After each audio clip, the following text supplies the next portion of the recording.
right, I think we're set to go. So I'll just run through the process, the format here real quick for those that may not have been here for the earlier forum. The format will include candidate introductions, chamber prepared questions, an opportunity for questions from audience members, and then concluding remarks. As mentioned before, no personal attacks are allowed, and no endorsements will be made by the chamber at the end of the event this evening. Please remember, this is a forum and not a debate. Each candidate will be provided the opportunity to answer each question asked by the moderator, and only if the moderator or the chamber feels it's appropriate will candidates be allowed to respond to other remarks from candidates. Each candidate will have up to 2 minutes to respond to each question. And again, if you would like to have a chance to ask an audience question, please get your name in with Linda so we can get you a chance to get drawn for that.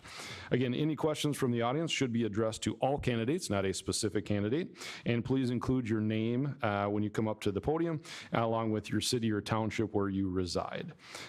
Sherry, as mentioned earlier, she did the first forum, will be our timer this evening. She's got the 2 signs. Green sign indicates you have 30 seconds remaining for your 2 minutes, and the red sign indicates that your time is up. Again, to allow the most questions as we can from the audience, we would appreciate everybody's staying concise and within the time limits of each question. So with that, we will begin with introductions. There are 7 candidates running for school board for 4 open seats. All of the seats are 4-year terms. The candidates are Corey Black, Sarah Baker, Steve Rogers, Rachel Deppa, Ryan Schaust, Richard Paskich, and Jenny Rosno. Unfortunately, Corey could not be here this evening due to scheduling conflicts with his work schedule. He did submit opening and closing remarks, and I will read those on his behalf along when everybody else gets their opportunity to read theirs. So with that, we will start with the opening remarks, and we will begin with Sarah. Thank you. I first want to thank all the audience members and citizens who are either here with us or watching from home or will listen. I think engaging in this process is so important. And thanks to the chamber and the volunteers for promoting this event and hosting us here tonight. So my name is Sarah Baker. I have lived in the Delano School District for about 16 years now. My husband and I live by Lake Sarah over in Loretto. We have 2 Delano grads. Our son Matthew graduated in 2020, and our daughter Catherine just graduated last year in the class of 2022. I have loved living in this community and being a part of the school system for as long as my kids, when they started ECFE. I have been an active member in our school district and served on the board from 2010 to 2016 as a board member. My professional career is also centered in education. I've been a school counselor for upwards of 20 years now, and I've worked in various aspects of education. I've worked in traditional public schools, I've worked in higher ed, and I currently work in a district that serves students with unique learning needs. For the past 8 years, I have spent most of my career working in juvenile corrections, in the educational side of that, and now I work in mental health settings, serving students who are in residential or day treatment programs. So I'm committed to education. I am an active and positive member of this community and care a lot about our schools and want to contribute to the direction that we're heading for our community and for all of our students in Delano Public Schools. Steve. Good evening, everyone. Thank you for coming out tonight, especially at 8 o'clock. It's a little late, so we appreciate that. Thank you to the Chamber for hosting this tonight, and good luck to everybody. My name is Steve Rogers. I've been a Delano resident for almost 10 years now. I've got a lovely wife, Lorraine back there, of 18 years last week, so I had to mention that. 2 kids, Johnny, who's a sophomore, Kimberly, who's an 8th grader. Again, we've moved here for the schools for the reason for that.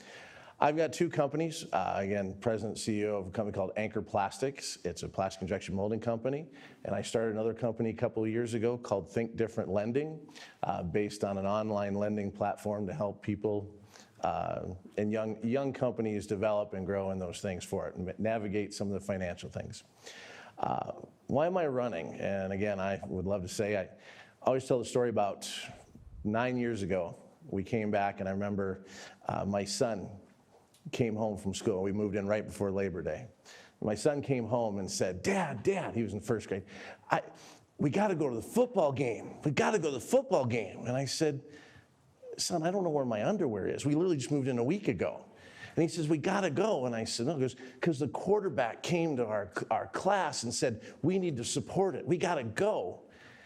And I remember sitting there saying to myself, you know, being an Orono grad, I always used to make jokes about Delano being so far out and everything. But the joke was, I realized that was the school that I loved. That's the reason why we moved out here. And unfortunately, I think we've lost a little of that, and that's why I'm running to hopefully bring that spirit back. Rachel? My name is Rachel Deppa. Thank you guys for all coming and sitting through this tonight. Hopefully it's 2 hours, maybe a little more. My husband Paul and I moved here about 8 years ago. We have 6 kids, ages 6 to 16. I'm going to save you guys listing all of them because you won't remember. They cover almost all the buildings in the district except the preschool. I grew up in Watertown, graduated from there in 2002, went to college in Michigan. I have served on the school board here for the past 6 years. Outside of that, I volunteer for a bunch of organizations, the wrestling club, baseball organization, co-director out at St. Mary's for religious ed. And then I've also been on the board of Decoding Dyslexia Minnesota for the past 9 years. I just finished my 5-year stint as president with that organization. And what Decoding Dyslexia does is we advocate for literacy rights for kids with learning disabilities, especially kids with dyslexia, dysgraphia, things like that. The reason I had originally run for school board 6 years ago was I felt like the board needed a bridge to the community. Somebody who was willing to listen to people and then bring that voice of the community back to the board and to the school, listen to the teachers, bring their voice back to the board, and see if we can start to bridge that gap and give people a voice. I feel like I've done that over the past 6 years, and I look forward to doing that in the future if you elect me again. Right. Great, thank you. And thanks to everybody for being here, and certainly for the Chamber for putting this event on. I know many of you, but there's lots of new faces out here as well. So I was born and raised here. I grew up here. I had the luxury of going to this public school. I remember many of the things that were wonderful about it, and it certainly has shaped me as an individual. I ended up going to college down at Minnesota State University Mankato, where I received an accounting degree. And so some of the various priorities that I am interested in kind of discussing as we move forward stem around accountability and fiscal transparency and things of that sort for people. But you know, after college, my wife and I, or my now wife, Kelly, who's also out there, we were trying to figure out, you know, where are we going to live? What's the right move? And the school district, along with obviously our family ties, was one of the biggest things that shaped our decision to move back to Delano. And so while I think many of the societal impacts have changed maybe on the school district, I don't want to see the school district change. And so I'm pretty adamant that we continue down a forward path for success, and we really provide a quality education for our students. My wife and I have 2 young daughters who are about to enter the school system. They're just about 2 and just about 4.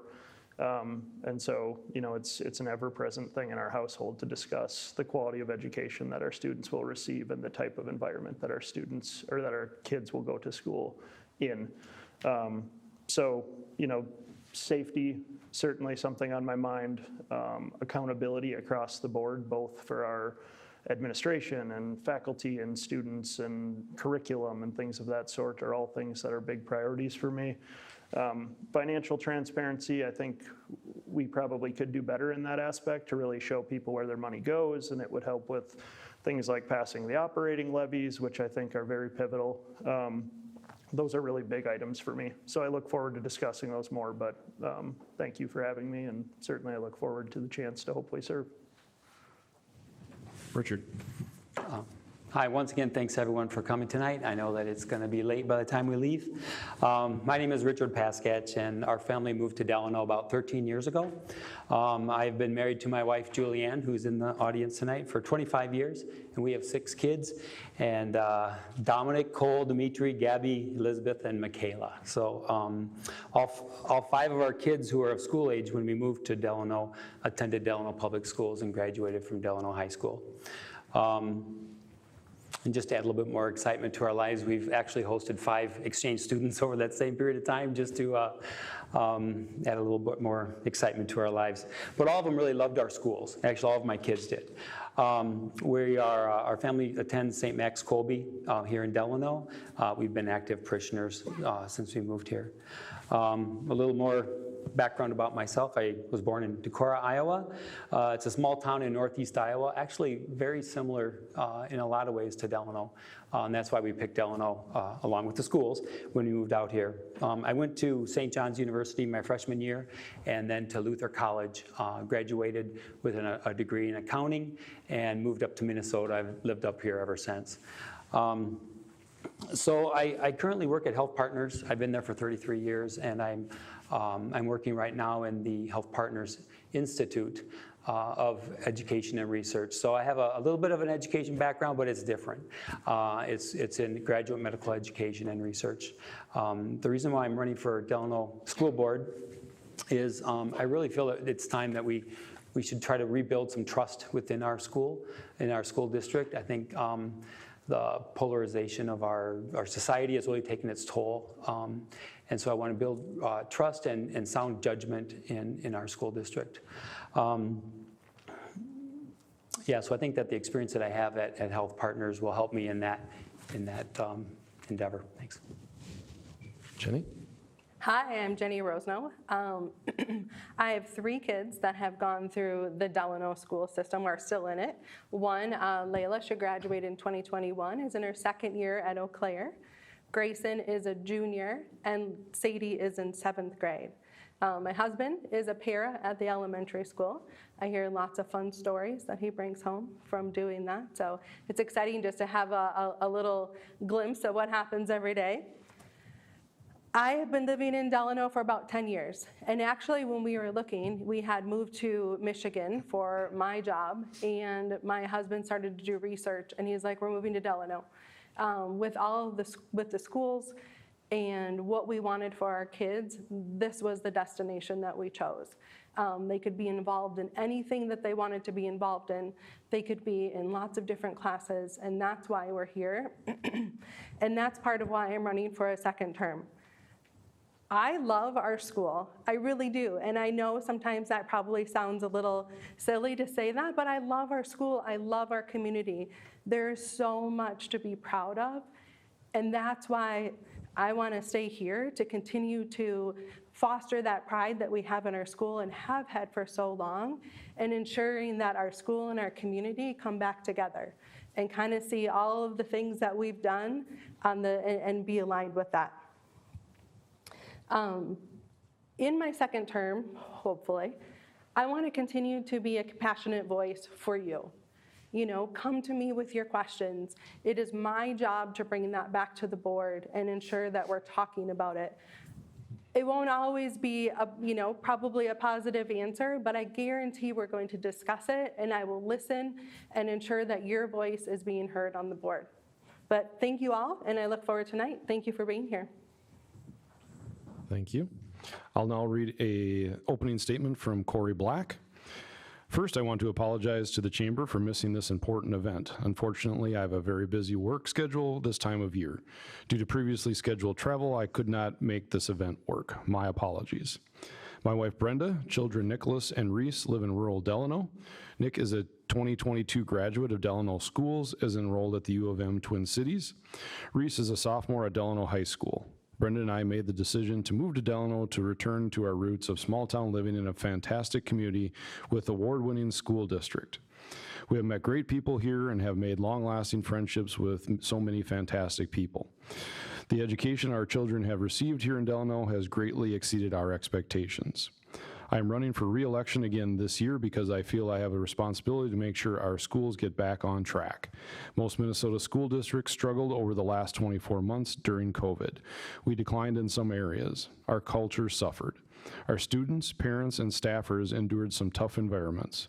We persevered, however, and our children are back in the classroom with a back-to-normal learning environment. It is my intention to play a significant role in getting us back to greatness. We are an award-winning school, and we have what it takes to perform at a very high level. We have a lot of refocusing already underway. I'm very optimistic for our future at Delano Schools. With that, we'll move on to our first question. Question number 1, what do you see as the most important issues currently facing the Delano School District, and how would you address those issues? Steve, you are first on that question. Thank you. It's funny because one of the things I realized in the situations when I decided to run was not a lot of people asked you, the voters, what you wanted, what you really mattered about. We all talk about things and everything else, but very few people, I think, asked that question. There was 3 main topics that I got. Obviously, one was transparency in the school. People want to know what's going on, what's the budget, what's the referendum, what's going on, what is that? And there's a lack of it right now. Second, they want politics out of the school, both sides. I talked to people on both sides of the spectrum, and the answer says, on the left and the right, they said they don't want any. Now, there was one, I give a little credit kid. There was a kid who wanted monster truck tires in the buses. I can't do that one, but I had to give him some credit on that. But the answer was, those are the 2 things that everybody that I talked to was a consistent message.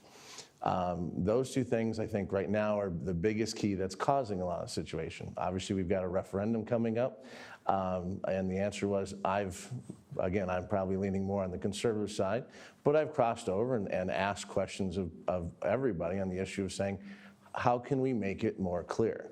We're in a financial crisis, folks, and I'll go later on, hopefully, an answer for that nobody knows about. And the issue being is that we need to explain that right now. I went through the budget, and your existing council members, or school board members, did a great job. Again, balancing what they did, and we'll go through a little longer. So the transparency, we need to communicate better on that one. The no politics is real simple, is that we either got to let it all go or we get rid of all of it type issue, because right now we're letting society as itself come into the school and create the divisiveness. Let kids be kids. Let them learn. Let them understand. Teachers, we need to support them, but we also have to hold them accountable on the situation, because the answer is, the school's job is to teach the skills so they'll be successful when they get out of school. My turn. All right, biggest issue facing the school right now is levy. We have a community that we're asking for a levy for the 2nd time now. There's a lot of misunderstanding about where school funding comes from. How are we in this big of a hole? Was it a misspending of our money? And the reality is school funding is complex. I've been on the board 6 years. I still don't understand all of it. What I do know is that our levy, what we ask the voters for each year, is fairly equal to our special ed cross subsidy. We're asking the voters for about 1.2 to 1.3 million a year. Our special ed cross subsidy is about 1.2 to 1.3 million a year. For those that don't understand that, what a special ed cross subsidy is that's the difference in what we pay for special education costs and what the state reimburses. That's money that we are going to spend every year for special ed to make sure that those students that we value get a quality education. They get the education they deserve. But that's money that comes out of our general fund. It's money that goes towards teachers and things like that, but it's also that special ed money. That's usually what the levy's covering. That is our biggest issue right now, is we have to have that levy money to keep going. The idea of losing the equivalent of 23 teachers next year, that's a catastrophe for our school. We're not going to be able to provide the same education that we provide right now if we're not able to pass this levy. That's the biggest issue. The second issue is the same issue that Steve was talking about, is figuring out how to repair the relationship between the school district and our community. There was a lot of damage done over the last 2 years with COVID. I mean, it created these relationships with the community that were hostile, right? And we have to figure out how to repair that, how to bring the community back to the school, open up those lines of communication again, and fix that. When those two issues are repaired, our community starts to become one with the school again, and we'll be back to where we were.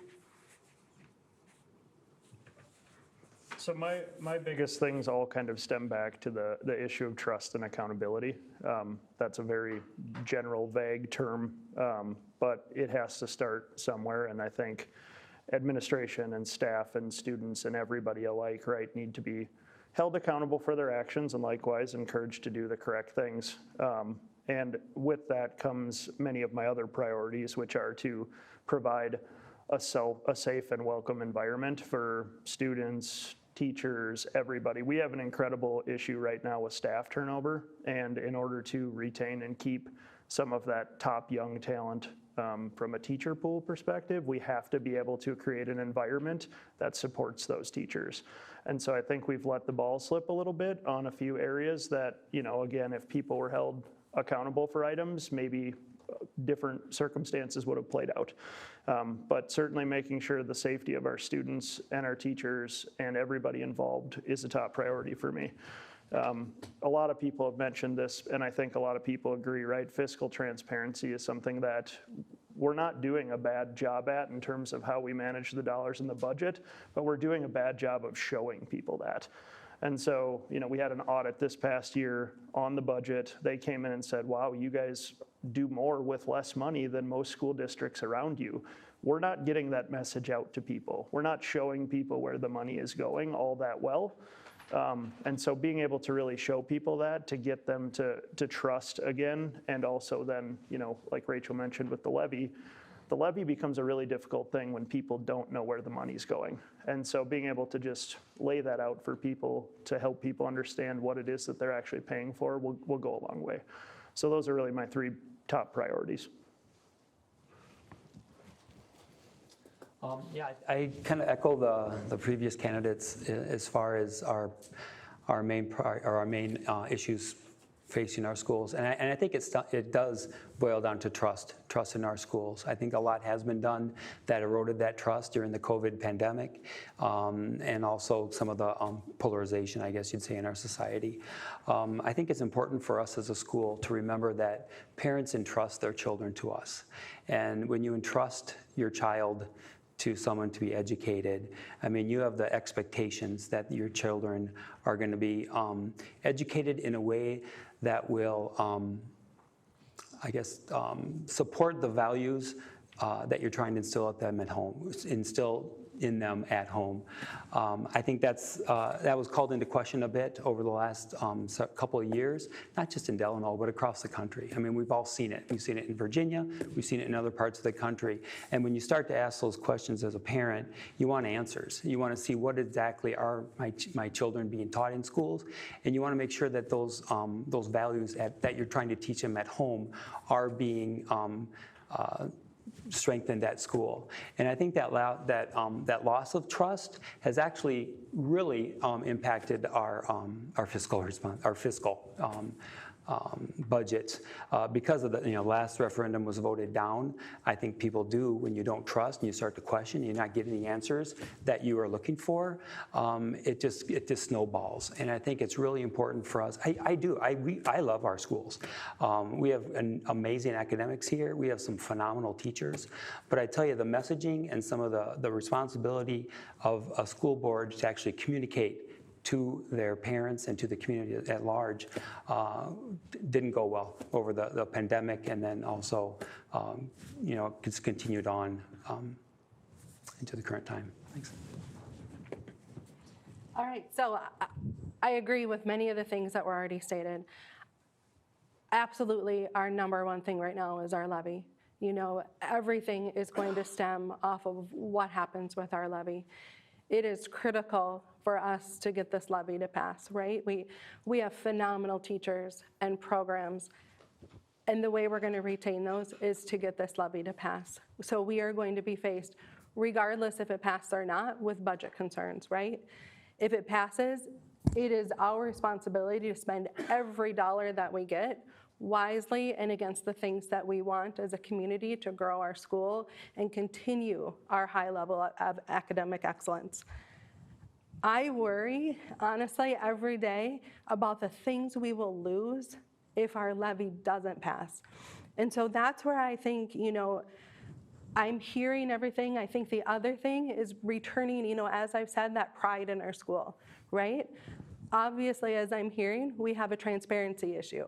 That's something we can work on, because I do think that as a school, we're doing a phenomenal job using your money, growing our school, graduating our students, and those are the things that I think are critical. So number one, budget. Want to continue our programs, doing everything that we can do to have that move forward, to keep everything moving as we want it to. Number two, ensuring that we bring our school and our community back together. Both are great. And I would say from everything that I've heard over the last 3 years, 4 years, is that we are 98% in the same place.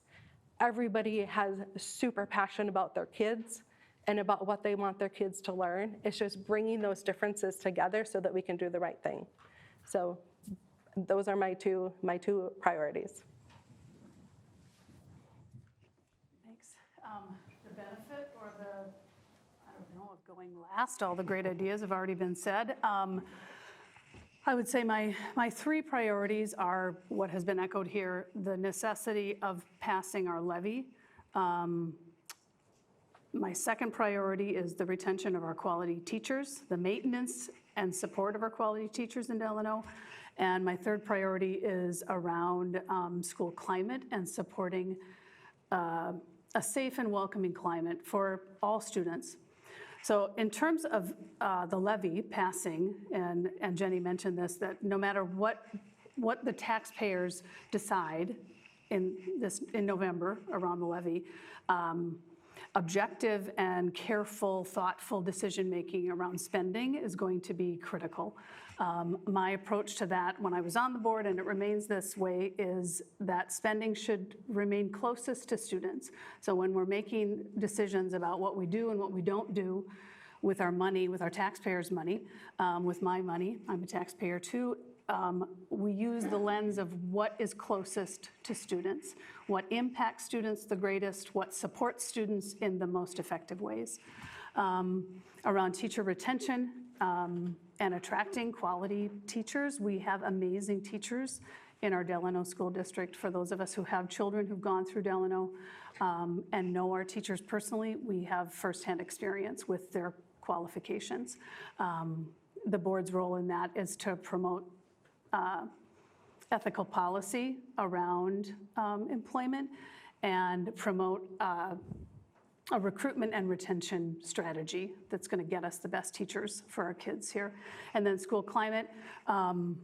Student well-being is top of mind for most educators. We know that student mental health and well-being suffered during the pandemic, just as many of ours did. So maintaining student support services, school counselors, social workers, our educational support professionals who are closest to students is also key in supporting student well-being and supporting a healthy school climate. Thank you all. Question number 2 was alluded to a couple of times during that issue question, but how should the district address the mental health needs of its students? Rachel, you get that one first. You do. Good job. How should we address that? All right, the mental health needs of the students. I think mental health is kind of a 2-tiered thing. It's a partnership with your parents, community, right? The students are a priority during the day. When we have them, they're ours. But they're also their parents' kids, right? So when we're addressing the mental health needs of our students, we need to be doing that in communication with their families. There's a lot that we can do within the schools. We have resources through the county. We have our own counselors.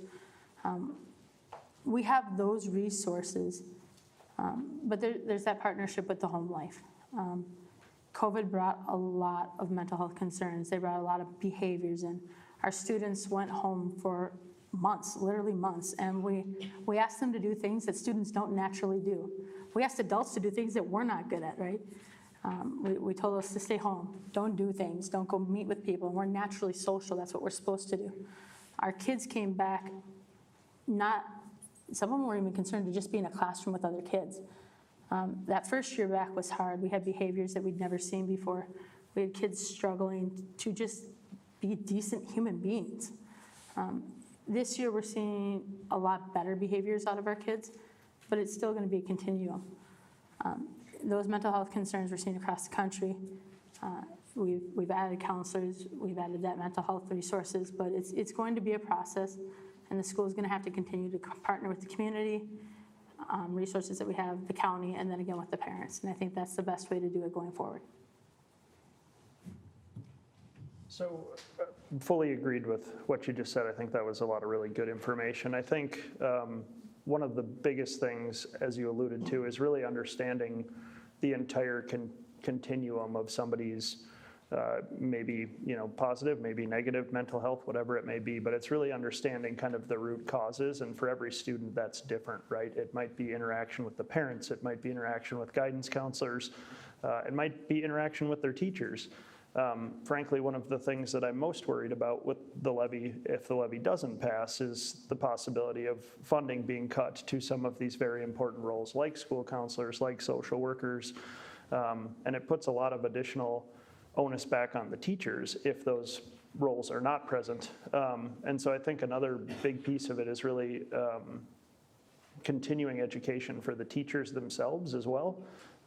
Certainly identification and being able to support students and identify right away to get them to the right resources to help them identify the right way to handle the situation is key. And I think one of the things, even though the operating levy was still in place for the last few years, we've made cuts the last 4 years realistically to the budget because obviously the funding hasn't kept up with inflation. And some of those areas of cuts have been in staff education and continuing ed.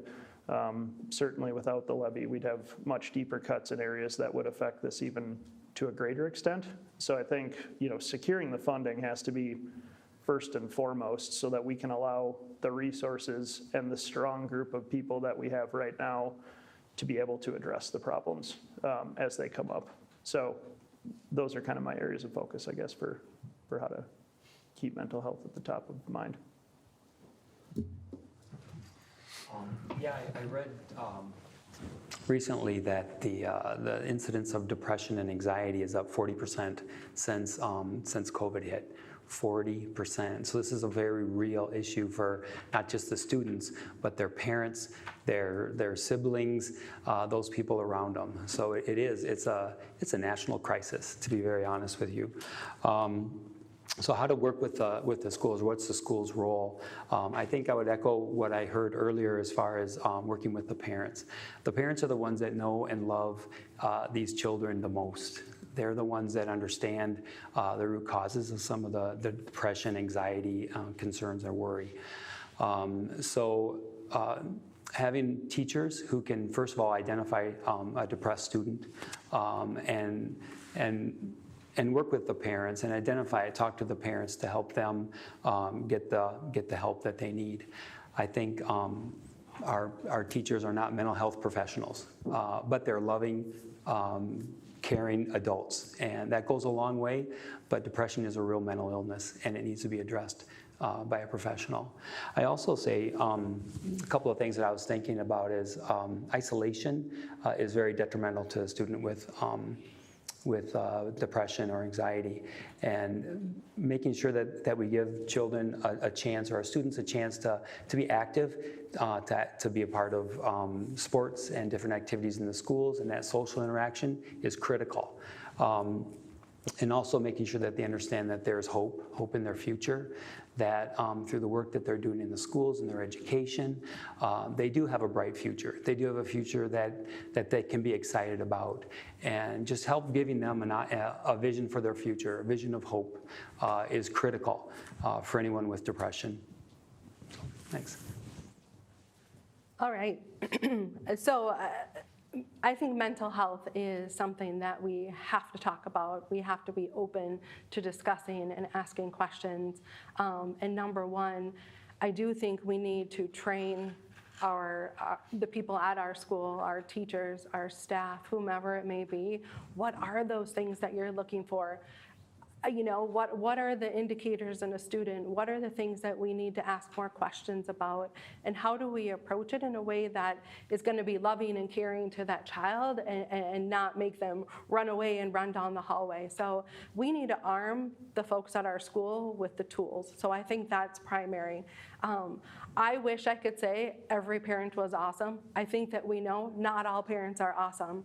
And so I think our school needs to kind of compensate for that, right? We need to ensure that when a kid walks into our school, or the moment they get on the bus, they're at the bus stop, that they feel secure and they know that our school is a welcoming place for all kids, right? Every kid that walks through our school needs to know that they are going to be taken care of and educated. So for me, personally, this kind of rolls back to our budget too. And I don't want to make mental health about money, but it's critical that we retain our programs, right? For me, and what I've seen in my kids, is that they've completely changed, knowing that they have football practice and lifting with their coaches, and they can go to swimming. The plays that we're putting on, those are the things that we need to retain to allow our kids an outlet to be creative and go out and run some energy off. Those are the things that I've seen kids really start to bounce back after so long of being isolated. So that's what I say. You know, training for our staff, allowing them to have the tools to help, and then continuing to have all these great programs.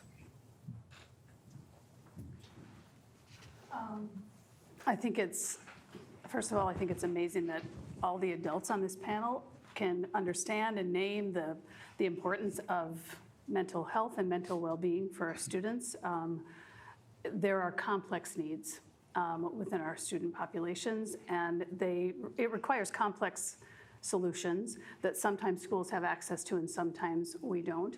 I think in terms of addressing mental well-being or mental health for students, from a school board perspective, it's two-tiered. We've got prevention, which lots of other comments were about prevention sort of resources, and then we have to have responsive services in schools. And prevention is around adult learning that helps us identify and know what we can and cannot do. It's about having adequate resources. Our district happens to spend the least amount of money on student support services. Our administration budget is larger than our student support portion of our budget, and I think that's something that we need, as a board, would need to reconsider and look at and make sure we are providing adequate resources to provide both the prevention and the responsive programs that are needed. Certainly the community has a role in students' mental well-being. I heard in City Council tonight, our community cares about itself and each other, and we all care about our students. And families have the critical role in providing resources for their student. Schools are the first line of defense. I've worked in mental health in schools for 20 years, and we call it triage, and we know that families are the safety net in the majority of cases, and then we know that there are places where we need to do more as school and school professionals. Obviously, yes. Ditto to what everybody said. The answer being is mental health is obviously very important. But I look at it a little differently, saying, I'm old, guys. I'm 48. When I was a kid, you know, in order to be bullied, the guy had to come up and tell me I was dumb or something like that. There's a whole new world out there. Cyberbullying and all the things online and all the aspects that are just vicious. And to be honest with you, a lot of us, our parents, don't know how to handle it. We don't know if our kids are being bullied. We don't know. And it's, to be honest with you, it's time for us parents to start to get back into our kids' life. The answer being is, again, checking phones. We got to make sure that we're looking at, we need to be supporting the teachers, but also having the resources given to us from the school to watch out for. You know, we've got to go back and talk about, again, what's the responsibility? If our kids are suffering, we need to know. Again, I can't reiterate, if a kid's not, you know, not mentally healthy, that what's the chances of them being successful? What's the chances of them having any retention whatsoever? Probably not very good. So we need to, first of all, learn how to identify it. We need to communicate it to the parents. And I'm going to pick on Sarah here. She's an expert. We're a school. Why don't we go hit an expert up and say, Sarah, can you give us a program, maybe on a discount because we're broke and everything else? But the answer being is can we utilize some skills that you have? The ability of understanding that right now mental health is a huge thing, and it isn't just for kids. I've got 20-year-old, 30-year-old employees that, again, have to take a mental health day, that didn't get the skills that they needed to be strong enough. You know, they taught grit, again, never giving up, determination. I apologize, can't remember the analogy for it. But we got to go back to teaching that too, because not only identifying it, but we need to find a way how to fix it. We need to find out, identify it, and we need to know how to be able to help those kids. Thank you all. Next question is, how do you work to reach consensus with fellow board members on difficult issues? And Ryan, That makes me first. you're first on this one. You got it. I know, this one's actually, I'd rather have this one than your question, but, so I think realistically, one of the things that is key to this entire thing, whether it be with board members or it be with, you know, building trust within our community, is listening. And so not only, you know, do we need to proactively think and propose solutions and, you know, have opinions, but we also have to be willing to listen to our peers and to our students and to our community, because it's not just 5 people that make decisions for the whole, you know, district. It's 5 people representing a district full of people and a district full of students. So being willing to listen, certainly being open to new perspective. I think most of it really just comes down to being collaborative and forward thinking. We can't be stuck in, you know, maybe our own selfish agendas or focused on one thing more than the other. Like, we have to be willing to listen to each other, understand perspective, and then as a group make the appropriate decision. So not a 2-minute answer, but hopefully a pretty straightforward answer. It's a great question. You know, I see consensus. I mean, there's true consensus, and then there's this artificial consensus. And the true consensus is when I feel comfortable sharing really, truly what I believe. It may not be popular with different people on the board, but I need to be able to have, you know, feel the freedom and the safety to express my views. That's becoming a lost art in the United States lately, where if you don't agree with me, I'm a bad person, or you're a bad person. That's what cuts off true dialogue, true discussion. So that's number one. I love listening to people. I do it at work. I don't necessarily agree with people that I work with quite often, but I love hearing their perspectives. A lot of them are different than mine, but I tell you, whenever we're trying to come up to a real decision, when I think I have the best idea in the room, obviously, because that's what everyone thinks, I think. And so I come at it, and then I hear someone else's perspectives, their ideas, and it's like, oh my gosh, total blind spot. I want to hear that. I need to hear that, because it makes my idea better, and it becomes our idea, right? So when I can hear other voices on the council or in the boardroom or wherever I'm at, I love to hear people, especially the people I don't agree with, because it opens my mind. It helps me understand where they're coming from, their social views, their mind, you know, their worldview, and then I can actually make a much better decision. So it takes humility, and it also takes an open mind to listen to people. And I think that's what we need in the board, because you'll make a lot better decisions if people are free to really express their conservative views, their liberal views, or whatever views they're talking about. That's how we make the best decisions, when we can hear everybody, every parent, every teacher, administrator, and understand and make that decision together. So, thanks. So I would just start with saying that often on the board, we don't come to consensus. But what is critical is that when we're having the discussion, similar to what you said, is that we allow everybody to have a voice. We take the time to listen. You know, we're sitting here, we're listening, we're allowing each person to bring their opinion, filter our own opinions, kind of put all of that together and come to a conclusion. And like I said, there are many votes, we all vote together, but there are a lot of times where we don't. But the moment we walk out the door, we have to present as a unified front. And I think that's really important. As a board, we need to show that we support each other out in our community, because we don't stop at the door, right? We are always school board members. And so I think that's just really important. We have to respect each other, respect what we're saying, listen, but absolutely bring your own opinions, right? We all have our own biases. We all have our different things. We should bring those to the table because we represent all of you, right?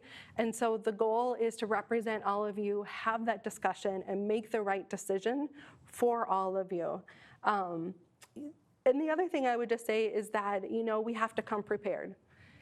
It is critical that when we have decisions that we're going to talk about, that we have interviewed people, we have reached out, we're coming in with different opinions so that we can come prepared to talk to each other about that and then do a vote that represents how we think we're representing our community.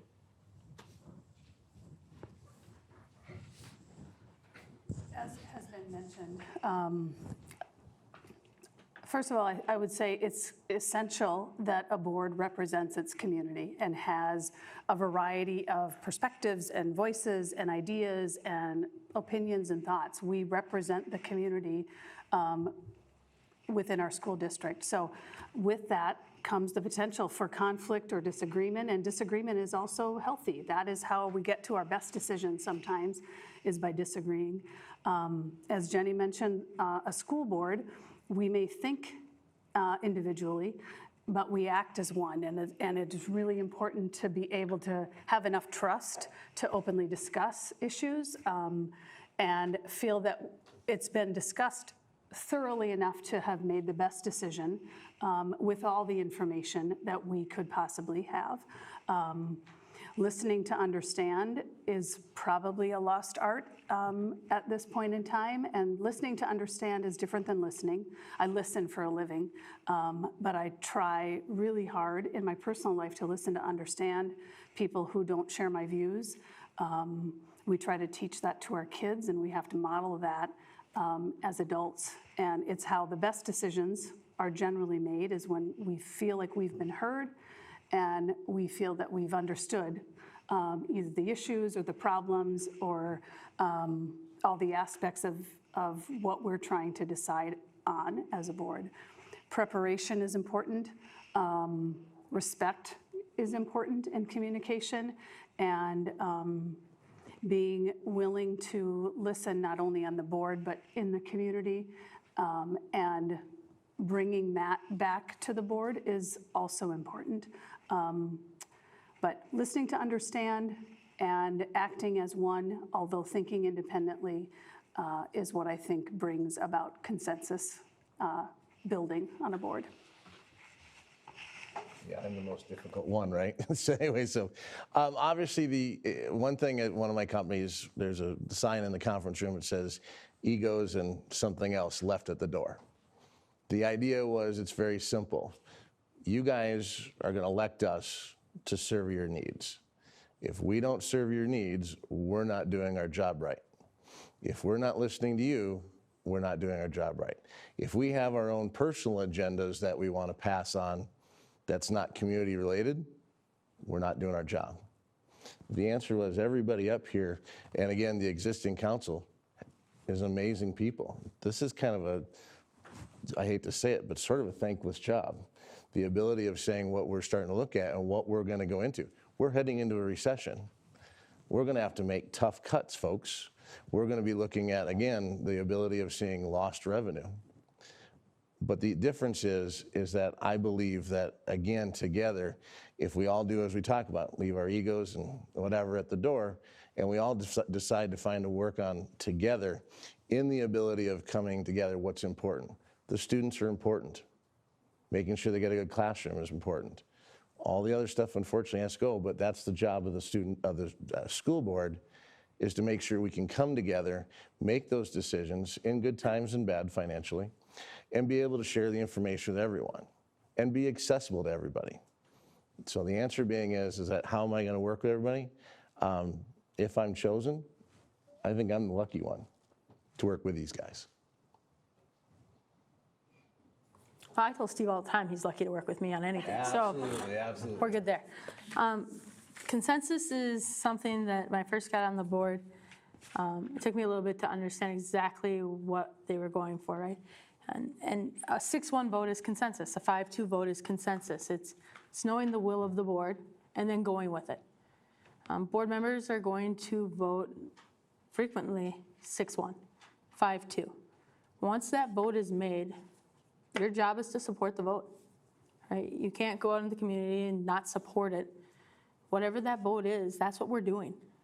It's a board, you work together. And that's the important part about consensus.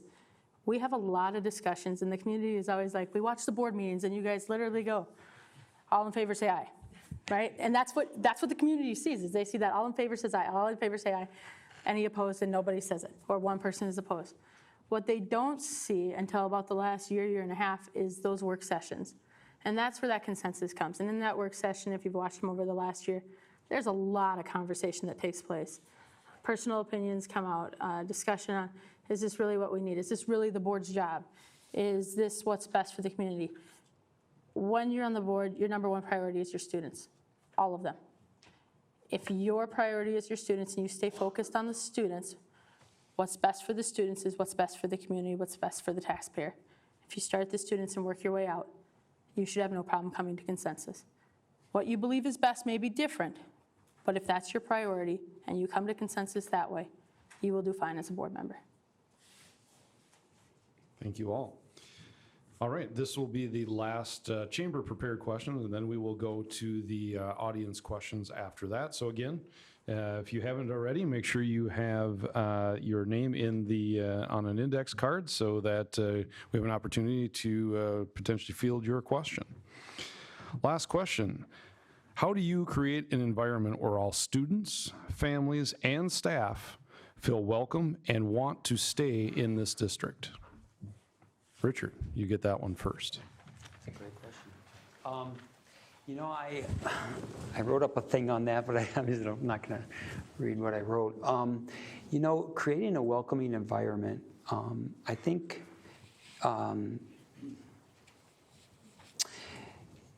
we want to focus. I mean, right now what's happening in a lot of schools is that we're focusing on what makes us different, what makes us unique or what makes us different. And those things are wonderful, but truly what makes a welcoming environment is finding our commonalities, our common, what makes us human, right? What makes us a teenage boy or a teenage girl, and finding those commonalities in people and say, hey, I want to be your friend because this or that, I think is a lot more effective than saying, well, these are all of our differences. It's because of our, you know, it goes in, it's like our diversity makes us so strong. And in a sense, that is true. But you know what makes us really strong is our commonalities. And those common values that we share are what make us really, you know, cling to people. The values that people have, the courage that you see in people. So making an environment that's welcoming to all people, mostly you just got to affirm them as a person first. And another thing is that, you know, the Tiger Way, there used to be signs all over the school about the Tiger Way. And that really brought people together. I mean, my children who were students, they still bring it up, you know? And a lot of ways that's been replaced with what makes us different.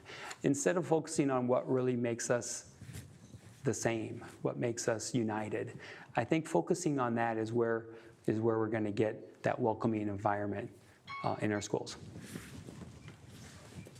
Can you please repeat the question? Absolutely. How do you create an environment where all students, families, and staff feel welcome and want to stay in the district? So first, I think it's difficult with the all, but I think that's always our goal, right? Is that we, number one, and I agree with Rachel, we start with the students. Our students have to know, like I said, when they get on the bus, walk through our doors, that they are going to be respected and allowed to get an education as intended, right? They need to know that when they walk in the door that they're safe, they have a group to go to, they have a favorite teacher to talk to, they can, take different classes and learn different things, and those are the things I want to keep providing. We start with the students, and that's going to spread out to our parents. If the students are going home and saying, I love my school, this is what I did today, my coach gave me a high five in the hallway, that's going to make the parents feel super proud in our school and want to continue to volunteer and be there and connect the school back to the community. It's hard because for me, I do think that we have an opportunity to make sure that people continue to perceive us as a safe place. I don't want to say that we've been unsafe, but I want to make sure that the perception out there is positive about our school. And I think all of us continue to work on that and ensure that, like I said, the kids are going home positive. They're happy with what they're doing at school. And I also think there's a two-way street of respect. Number one, the community respecting our staff and our teachers. It has been really hard few years, and our teachers are getting hammered. We want to retain them. And I think vice versa, allowing our teachers to communicate with our community and be open. I think one of the challenges of wondering, are we a welcoming place for all, is defining what that means. That's kind of complicated. And I would say that I think if we think about it, I think about it at least, that if we are welcoming the unique, we are welcoming all. And I hope that Delano pre-K-12 strives to be buildings where the unique is welcomed and embraced and celebrated and brought into the community of school. I think we do that from a board perspective. It's also a big ask from a board perspective. But one of the first things is to provide quality learning. When students and families and the community members can say, our students are learning excellent things from excellent teachers in excellent classrooms, we have already created the main goal of school, which is quality learning. We need to do that through having adequate resources, both in people, where every student can find a teacher, a staff member that they connect with and who sees them and knows them, and through opportunities. Having a school system that provides opportunities for all, where everyone can find a place to contribute and lead and volunteer and feel like they belong as part of the school. Ways to participate and contribute. And that extends into the community. I know connecting the community to our schools through our activities, through our arts and sports and opportunities for volunteering, both in school and in the community for our students, builds that connection that creates a space where the unique are welcome and there are opportunities for all.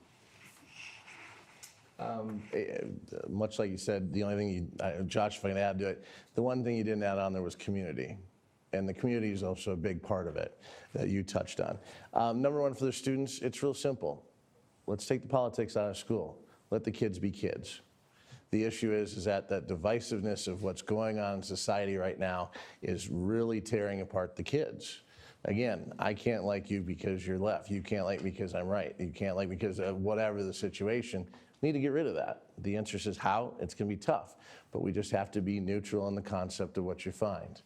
Let kids be kids. Let them find out. Let them play sports. Let them be in art. Let them be in the musicals, all those things. Let the kids do it. Open the programs for it. Let them be kids. Second one, parents. It's real simple. It's the thing one of the reasons why I ran. I think the school is very shut off. I think it's not very welcoming to a lot of parents. The answer is I've brought revenue generating programs that don't cost a dime to the school that I've just been basically dismissed. I offered to bring DECA to the school that I would pay for it.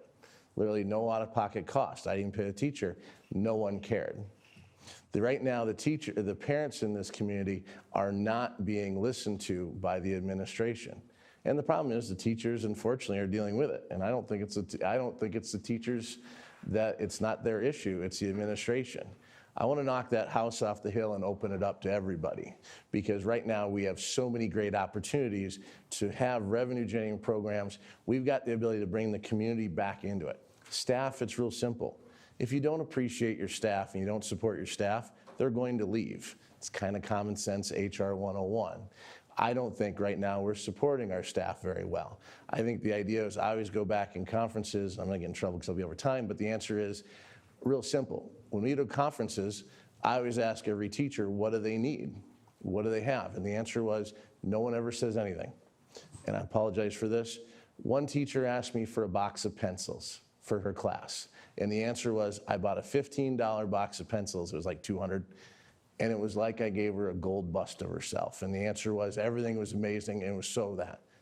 That's what we need to do, is help support the teachers. Sorry.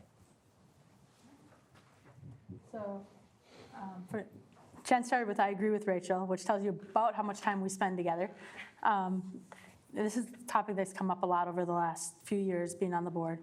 And what Jen is talking about is when parents ask about that, my answer has always been, our job as a board is to make sure that the school is a safe, secure, respectful place where all students are able to come in and learn from the time they get on their school bus or get dropped off at our front door till the time they get back home. That is every student, from the farthest left family to the farthest right family, right? Because that school environment is meant for all of our students.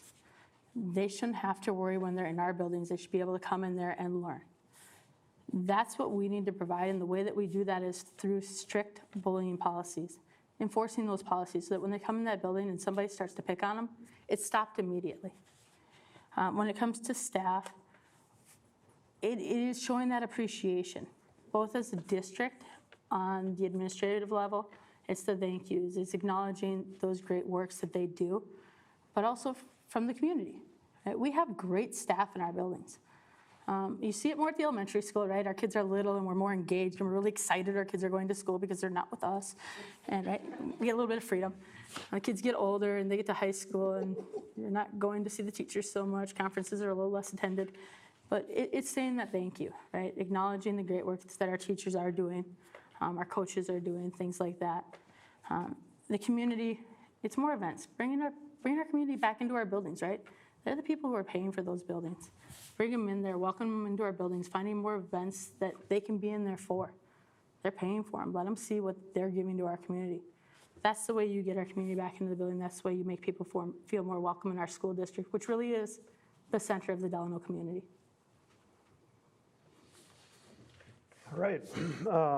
So a lot of good things said. I kind of view my stance on this similar almost to the last question, right, where we were asking about how do you come to a consensus decision. And I think kind of the same guiding principle can get you to the answer for both of those questions. And realistically, it's that you need to provide an environment where you treat people the way you want to be treated, right? A little bit corny, a little bit cliche because it's an old adage, but at the end of the day, it's okay to think differently than other people, and I think we need to make sure that that environment is being taught and shown. And you know, it's not the district's job to have opinions on anything. It's not anybody's job to kind of push things on students, but it is the district's job, the board's job, the staff and faculty's job to ensure that everybody is following kind of the golden rule, which is to really, you may think differently than me, and I'm okay with that, and you should be okay with that, and we need to figure out a way to coexist. Education, obviously, is the foremost goal of the school, and so if we can't take some of the distractions out of the way to really allow the quality education that exists today to be the forefront, we're not doing our jobs right. Some people brought up programs and giving people safe spaces to be a part of something. I think that's huge, right? Again, another kind of levy fear, right, is that some of those programs maybe go away if the levy doesn't pass. There's kids that are in art, and there's kids that are in sports, and there's kids that are in all kinds of different clubs. We have to have the options to give those students the ability to kind of feel part of something and to aspire to be something in a community. So lastly, and I know I'm pretty much at time, taking care of the staff members, helping ensure that the staff members are educated, get the education that they need on a continuing basis to really teach that curriculum is also super important. I'll leave it at that. I know I'm at time, sorry. All right, thank you all for your great and thoughtful answers to our questions. Now, we luckily get to hear from others who came out tonight to ask some questions. So, Sherry's going to draw a name here at random, and our first person to ask a question is Angie Vlamic. So, Angie, if you want to come to the podium and ask the board your question. Again, just to reiterate what we mentioned last time, please don't expound. Please have a question for the members, and give them an opportunity to answer that question. So, Angie. All right, thank you. Angie Vlamic from Delano, and my question is, do you agree or disagree with the following statement? Teachers have a right or responsibility to teach children morals and ethics they deem appropriate, irregardless of parental and family values. Okay, maybe we want to say that one more time, just to make sure they've got it. Yes. Do you agree or disagree with the following statement? Teachers have a right or responsibility to teach children morals and ethics they deem appropriate, irregardless of parental and family values. All right, thank you. And Jenny, you get that question first. Great question. Thank you, Angie. Just have to think for a second. My first thought to all of this is that every day, I think that we're regardless of who you are, we're teaching our kids to be moral and ethical humans, right? And so I find it difficult, like when you come into a school, yes, my expectation is that a teacher is respectful and nice and teaches the children, right? And to me, those are moral and ethical things that you would do with kids. Now, I imagine some of that question is, can we talk about religion or politics or those sorts of things? And the answer is no, we can't. There are fast and hard rules about that. And if that does happen, first of all, I would say step back, because I think there are some classes where you have to probably talk about that, right? It's been a long time since I've been in high school. So there probably are curriculums or things where you're talking about different religions or the background so that you can learn about wars or what happened or how it all happened. But it's not okay for a teacher to stand up and say, this is who I support, this is my religion and why. And so if that were to happen, I think that we absolutely have to stop it and talk through why it's not appropriate. And if it happens again, then obviously there needs to be repercussions, right? But the moral and ethics, I think each day, I hope that yes, when my kid comes in the school, if they do something ridiculous or naughty, I hope my kid is held accountable, right? And to me, that is all about moral and ethics. Like Jenny, I think professional educators are always teaching morals and ethics as role models in the classroom. And I think I'll address your question, Angie, more to the parent aspect. And I know a lot of educators, and I know a lot of educators in Delano. And I think professional educators also understand and respect and center a parent's role in every one of their students' lives. They understand that the parents are the people that students go home to every day, mostly for better and sometimes for worse. And we know that we've alluded to this before. So in terms of teaching morals and ethics, I think teachers are role models, and how they approach their classrooms with respect and acceptance and a welcoming presence, a safe and secure presence for students, provides a model of morals and ethics that happens every day, whether it's in correcting behavior, encouraging behavior. I think that happens in classrooms because we are human beings in the same room. And I will just come back to professional educators also understand their ethical duties as it pertains to their profession, and they respect and center the parental role for all of their students. Nope. The answer is no. No offense, the answer was the teachers. My statement has always been, first of all, it's not the parents' or it's not the teacher's responsibility to teach that, by the way. Sorry, teachers, if you have to. It's unfair to you guys. The answer was, it's supposed to come from home. And if it's not coming from home, that's a bigger problem we have to address. Teachers have a tough enough time, folks, trying to teach the new math. I tried learning it, it's way too complicated, sorry. But the answer was, it's not the teacher's responsibility to teach the morals and ethics for it, because the answer is, it's supposed to come from the parent. And teachers, no offense, if you have a kid that doesn't do it, you ought to tell the parent that, because it's not your job. My opinion is it shouldn't be a disciplinarian. If the kid's a problem, get them out of class. The answer was, because there is how many other kids there that are there to learn? And the ability being is that the morals and ethics should be coming from home. Now, on retrofit, if there isn't anything being taught at home, something's better than nothing. I know I didn't run out of time. That's first. I know, it's great. It's the first on that end. So, answer to Angie's question is no. Teachers do not and should not be teaching morals and ethics to my children. That is not their job. That is my job as a parent. It is your job as parents.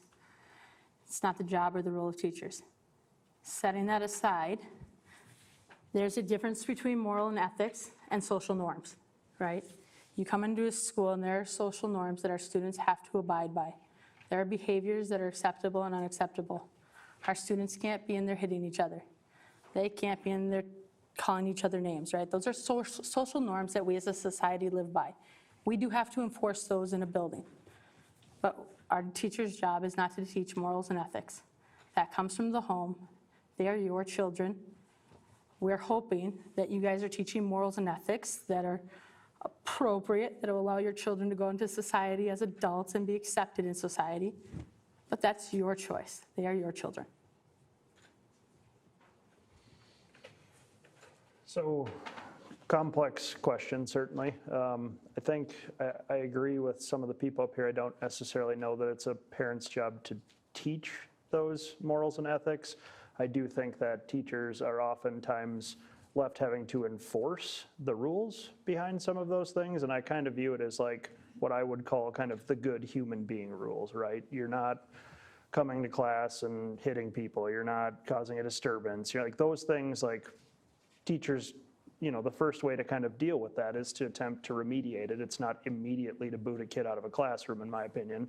And so in order to do that, you do have to have some level of kind of teaching, if you will, involved to try to correct that problem.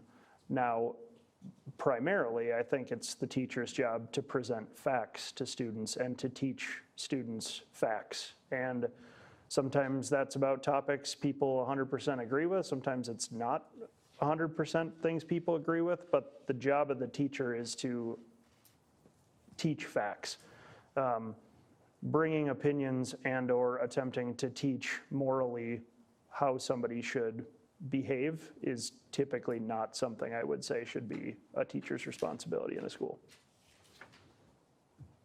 I'll leave it at that. No. The job of a teacher is to teach. It's not to, or teach facts like Ryan said, or to instill a love for learning, right? So no, the parent's role in a child's life is to teach morals and ethics. I really liked what Rachel differentiated social norms. Totally agree with that as well. It's interesting, Joe Biden, not a guy who I often quote, but I have to in this case, he had the teachers at the White House, and he said, actually I have it written down, to the teachers, he said, "These are not somebody else's children. They are yours when they're in the classroom."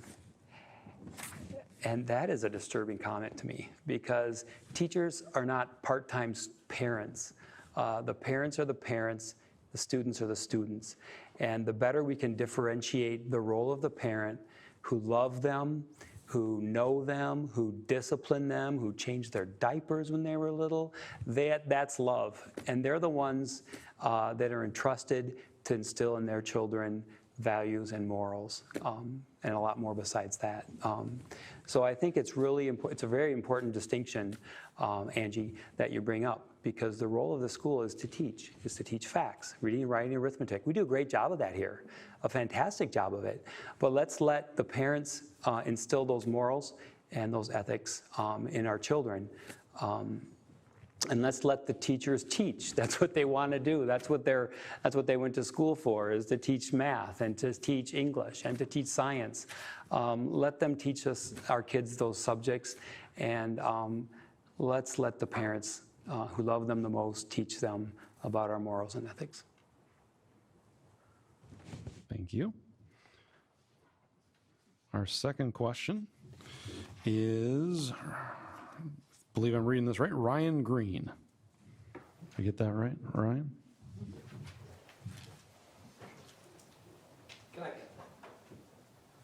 Oh, was there, oh, I didn't even see that. I just saw the name. Hello, everyone. Thank you all. This question. So, our students will graduate and enter a world that is much more diverse than our school district. How does our district prepare them for life in a changing world? And Sarah, you are first on that question.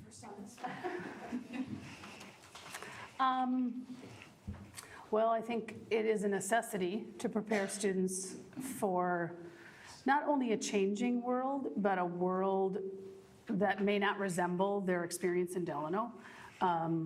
Some of our students will stay here, and some of our students will not. I think having a school system that is welcoming for all and demands respect and community among students helps prepare students for whatever their next step is in life. I also think that providing a wide range of educational experience, academic experiences, is critical, and that is the role of a school, to provide academic experiences that challenge students, that expand their knowledge, what they think about themselves, what they think about the world, and creating spaces where students can experience perspectives that they may not encounter in their personal life or in their community is important. And I think that is the role of a school academically and from a community standpoint in building skills, personal, social, and intellectual skills that allow students to translate that wherever they may go. I love that question because that's a lot of the reason why I'm running. We're preparing these kids to enter the workforce. The answer is, the only problem is the workforce can't wait for the kids to get there. Right now, everybody who has a company or any job, whatever, right now doesn't have employees. We're all screaming for them. And right now, there's a lot of businesses in this town, and there's a lot of business owners in this town that would love to offer internships, that would love to offer projects, that would love to do things. Again, we've got real estate, we've got photography, we've got hydraulics, we've got so many different companies in this place that the answer was, I would love to have the school actually open up and allow some of the people to come in to not only teach some of the things. I always make a joke. I remember wrestling one time, and I love Jeff Olson, nothing against it, but he was teaching about mortgages. I looked at it and said, we've got 15 mortgage people in this town. Why wouldn't we bring in a guest speaker? Why would we not utilize the people that we have in this town to have the ability to teach kids real world things? Because the answer was, like we all found out when we graduated, the world isn't really fair. The world really doesn't care about my things. The answer being is to teach them the skills and how they're going to cope and relate to do that. I think there's so many opportunities right now between internships, between projects. Some of the things that I want to propose is that right now, every one of the kids have the ability that they want to get donations for something. The ability is, well, let's get corporate sponsors. Let's do this. Well, what happens if we had the ability to have the kids, instead of asking for money, they could go do a marketing project, they could go a market research, they could do something with a local company that would help foster a relationship that not only says I'm getting something for the money that I'm donating, but also meeting the future kid that's going to work for me, the person who's going to run my company someday. That's how you foster getting the kids for later. All right, so the question was, how do we prepare students for life in a changing world outside of Delano? First, I think we have to acknowledge that this is something Delano does pretty well, right? Most of the parents move their kids here because Delano has a great school district. We prepare our kids to go to college. We prepare our kids to go to trade schools. We prepare our kids to move out of our homes and our basements and get real jobs in the real world. Delano almost always has a 100% graduation rate. Delano does education well. We offer a variety of classes in the high school. We've got the CIS classes, right tech. We don't have enough students taking advantage of it, but those trade skills are in demand, and that's something that Delano offers to our students right now. And it's a great opportunity for our 11th and 12th graders to get real training in the trades without paying for it. Welding, auto mechanic, my son's doing law enforcement and EMT right now as an 11th grader. Right? Those are some of those things that prepare students for life in the changing world. Another opportunity we have in our classrooms right now is open discussions, right? Teaching our kids how to think, not what to think. Allowing them to engage in discussions where they can voice their ideas amongst themselves, learn how to listen, and then change their opinions based on the information that they're taking in. As they go out into the real world and they're working with other people, they're going to have to learn to adapt to the people that are around them, how to change what's going on around them based on the people they're working with, and how to accept the people they're working with, right? They're not always going to work with people they like. So that's how we prepare them for the real world around them, is allowing them to work with each other and learn to adapt. So I think there's kind of two sides to this, right? A lot of talk certainly about how to prepare kids from a job perspective and how to set them up for success in, post-education type situations. And I think, Rachel, you hit on it a little bit, but I think we have to be able to teach our kids that the life you live in Delano isn't always the life you live everywhere. And so being able to present factual information to people to show them situations that may be very different than ours is important. Again, that needs to remain without bias, but nonetheless, it's important that those factual situations are taught, shown, available if people have questions.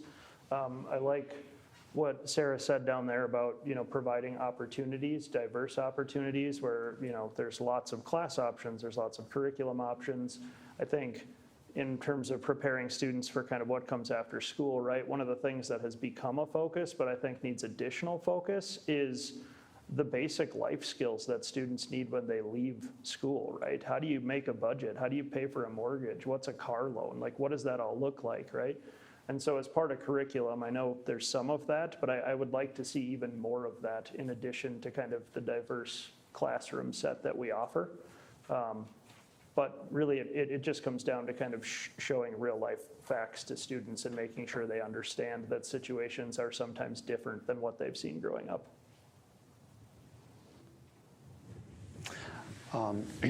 Yeah, I think that Delano schools do a fantastic job, actually, of preparing kids for life in the bigger world, the real world.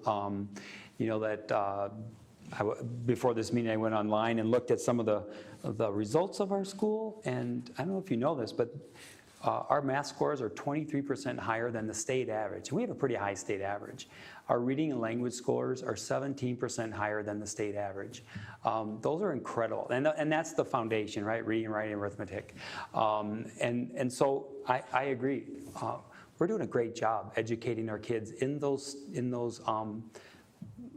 courses that matter. To add on to that, and I've seen it in my own kids, Delano Schools also does a great job of instilling a love for learning.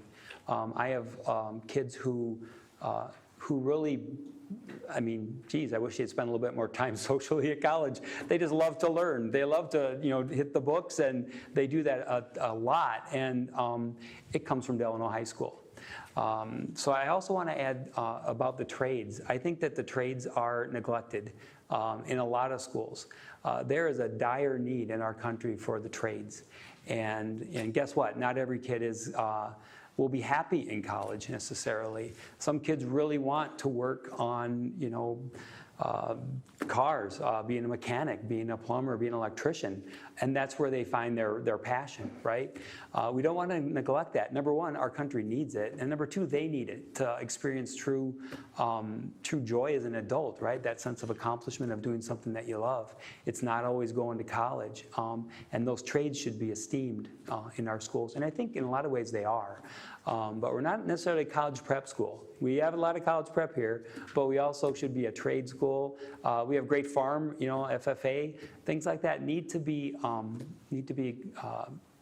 held up in our schools. That's my time. So being last, I'm sure I'm going to repeat most things, but I also agree that I think our school does a great job. I think that we provide a lot of different options for kids so that they can recognize that you don't have to go to college. You don't have to do, maybe what everyone else is doing. We do a phenomenal job of allowing our kids to go to Wright Tech and learning some different things. My own son gets on the bus every morning, gets to learn about law enforcement as a 17-year-old. I think that's amazing, right? Some of his friends are doing automotive and metalwork, and wow, there are so many phenomenal careers out there, and I do think we're doing a great job of allowing our kids to pick a career path that may be different than standard. I also think we do a wide range of experiences. I think that we do have to utilize our curriculum in a town that perhaps isn't very diverse. We do have to allow our curriculum to teach our kids facts. We're not going to get into opinion, but we need to allow to bring in that curriculum that is going to allow our kids to learn about different cultures, and be able to form opinions. I agree. I love the thought of allowing kids to debate, having an open discussion, learning how to have those discussions and bring up facts and stand up for what they feel in a respectful way. The other thing for me is that a little bit different than some of the things I've heard here is especially my girls probably, they love their teachers, right? Every year there are tears. And I think that's what I love, right? They love their teachers. My daughter in college can contact her teachers. I think there's no problem with that. So I think we continue to do the great work that we're doing and continue to build on our strengths. All right, we have time for one last question. Bob Sondheim. He gets to ask questions both nights now. Good evening. Thanks all of you guys for putting your hat in the ring. It means a lot in our community when people step forward, because it means you're taking on responsibilities in addition to your regular lives, and a lot of people just can't find time in their day. So thank you, each of you, for making this effort. My question is similar to Ryan's, but I guess I'm going to try and narrow it down a little bit more. I was going to ask if you recognize that the world's constantly, I graduated from high school 41 years ago. The career options coming out of high school then compared to today, almost unrecognizably different. It's easy to see that over 41 years, but on a year-to-year basis, it's so tiny and incremental in the way it changes, probably easy to miss. So it's a two-part question. Partly, in what way, as part of the school, if you're given my vote and you win this seat, in what ways are you evaluating that changing world that's waiting for every class of graduating seniors so that you're orienting the school toward preparing for those careers rather than just generic? Writing, reading, and arithmetic are critical, right? But how does that convert to a metric that says this is successful because they were ready for these careers? Steve, you're looking for people that can work in your company, but they have to have certain skills. So in what way are you orienting not just your company, but as a member of that school board, how do you translate that to how they are refining the process for those students to be ready? And the second part is then, the part of it is how do you recognize the change in the world, but I'd like each of you to say specifically what you will do. If I am on that school board, here's what I will do in order to draw attention to making sure the school is applying the correct metric for success. I don't think it's just we did great on our test scores. Hey, fantastic, lots of schools do great on test scores.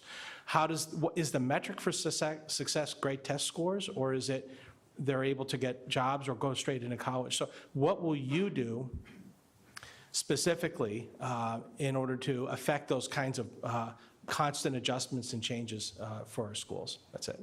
All right. Anyway, here. And we only get 2 minutes. You got 2 minutes, absolutely. Okay, do I have and 1 Steve, second to think you about are what I'm doing first. here? Okay, so obviously to answer the first question, when you take a look at it, this school is ours. It's our communities. It's our situation, and right now we need to open up the doors to the house on the hill, to the experts, to the people who understand the ability of what we need. Right now we need welders. We need cops. We need situations of plumbers. We need electrobiology. I don't even know. A lot of things that I'm not even sure. But we need to open up the school to be able to tell the aspect of what we want taught. Right now, I'm going to go over time. I apologize right now, but I tell a story. We had a business and school relationship meeting or whatever that Barry had. Long story short was I was down in the tech department. Our tech department, which everybody has talked about we want to improve, I always say there's a bandsaw that Jesus was in short pants. It's that old type issue. And so the answer you find is that it's pretty sore. It's pretty sad. Right now the kids are learning something called AutoCAD. It's, no offense, basically the bottom of the barrel software, 3D software. I went to Joe Finn and asked the question, why are we not teaching SolidWorks, an industry standard? He said, I'd love to, but we don't have the money. I said, okay, let me go think about this. I went back to SolidWorks and got 60 licenses for $3,000. Great, he only needs 34. The answer was, still don't have money. I said, okay, let me go put a plan together. So I came up with a plan and said, this is what we're gonna do. We need 34 licenses. I'm gonna go over, I apologize. And the answer being is, because he has 2 parts, so I should get 2 times. But anyways, the answer was, yes. I came back, said, we only need 34 licenses. Great. okay? That means we had 26 left over. Still can't afford it, $3,000. I said, let me go back. So I came up with a plan that simply said, we're gonna ask 6 businesses for $500, okay? That would cover the initial investment in SolidWorks. And then what we would do is we would take the remaining 26, remember 34 we need, 26 left over, and we would divide those licenses to those companies that contributed for each. And we would work with the teachers, or we would work with the companies that would train 4 of their employees for $200. If you take, again, the 30 licenses, again, if you take the 26 licenses times $200, that gives you $5,200. That covers next year's coverage, and it actually makes $2,200 that would go to the tech room.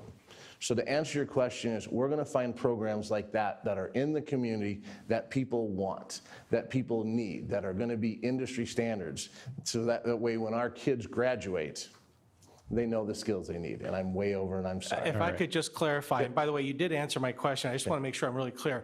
All of you did a great job of recognizing what we need. You all called out specific examples.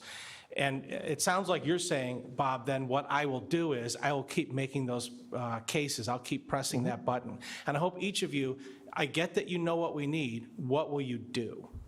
Did I answer your question? You did. Okay, good. But everybody prefaces it with recognizing what we need.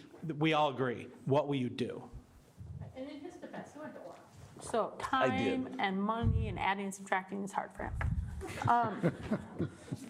So question is, what do I do? As a board member, right, you're limited in kind of what you can do. And I love not being on the board because I could be like, this is what I'm going to do because I don't know what board members are allowed to do. So I kind of envy those of you that aren't on the board right now, right? Because now I have to keep mine in perspective. As a board member, what I can do is I can continue to support programs like Right Tech. I can continue to support programs like Project Lead, the way they give those kids those skills. The robotics club that we have in the school. Those kind of programs that give the kids the skills to do that ever-changing world that's out there. The metrics for success, those are more important.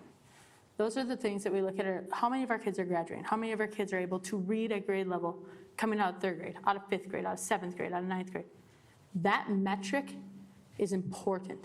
We know that a kid not reading at grade level coming out of 3rd grade is likely never going to read at grade level. That's a scary thought that by 3rd grade we've decided whether or not that kid's going to be successful.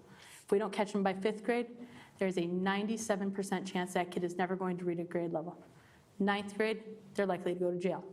Those are numbers that matter. Those are metrics for success. Those are things that we need to know. We need to look at their math numbers. Those are metrics. So those are the things that I, as a board member, need to know. Those are things that we're starting with Mr. Shane, asking for our principals to bring back to the board. Or what do those numbers look like? What are those test scores looking like? Where are our students at? Delano has astronomically high numbers. Go to the cities, you'll find out that over 50% of their kids can't read at grade level in 3rd grade, 5th grade, or 6th grade, right? Those are the metrics that we're worried about. Those are the metrics that we have to watch as a board and try to keep moving them up. COVID knocked them down, but we need to get them back up into those 90, 95 percentiles. I'm going to say that I agree with your concern about recognizing those metrics, but I'm not going to let you off the hook here. I'm asking what you're going to do. You started to say, well, I'll support things that are already there. Well, there's already members of the school board that are supporting those. What are you going to do if you get that vote that would be proactive? Right. As a board member, though, like that's the joy of being where Steve's at, right? As a board member, we support policy, right? I can't, as a board member, say I am going to go do this. I can't do that. I can support policy, and I can ask my principals and my superintendent to look into things, but I can't actually force them to do anything. I have one person that answers to me, and that's Superintendent Shane. And that's why I said I loved being the candidate that had no idea what a board member was allowed to do, because I could say whatever I want. Now that I'm on the board and I know that, I feel like I kind of have to be honest. Okay. So I think we've talked about it a little bit before, but to your question about how do we set up for success, and Steve brought up some real life job world experiences and things of that nature. I think there's a couple of ways. One, a lot of that information is very published, right? What careers are high in demand? Where do we need to set our kids up, right? And so some of it's research, some of it's listening, and then frankly, you need to take that research and take the things that you've gone out to either community members or district members on and worked to implement it. Now, she brings up a fair point, right? I myself can't go implement it because it's not my job to perfectly shape the curriculum of our students. What I could go do is make a recommendation and attempt to drive home, whatever the, piece of information I feel strongly enough about is to try to get it done. So it's obviously going to come down to a whole board decision. It's not just what can I do individually, but I think it's really important for us to consistently be doing research and consistently be adapting our curriculum in ways that we can. And again, I stress in ways that we can, because I don't think you can, shelf other things just because you want to send kids to, an internship, right? Like if you're taking away from other important curriculum and or you don't have the funding, which I realized in that example you did, but all that stuff costs money. So there's a lot of things that go into it, but realistically, I think a lot of it's fact-based research and then pushing for those as you get the option. Well, I'm going to rely on what Rachel said is my naivety, where I can just, whatever on the board. I'm not on the board. But no, I think when everyone was talking, we were talking about what will make them a success in the world, right? And I was jotting down the different things that actually help, that I think makes a help or a successful employee. Things like teamwork, integrity, critical thinking, leadership, and reliability. There's probably a whole bunch more. So we're doing a great job academically. We're teaching our kids to read, keeping them out of jail, I'm hoping, in long run, all those things. But what is it besides that these kids need? What are you going to do? Exactly, I'm getting there. So it's, I guess what I would say is, a lot of those skills, a lot of those sort of life skills are taught in a lot of the extracurricular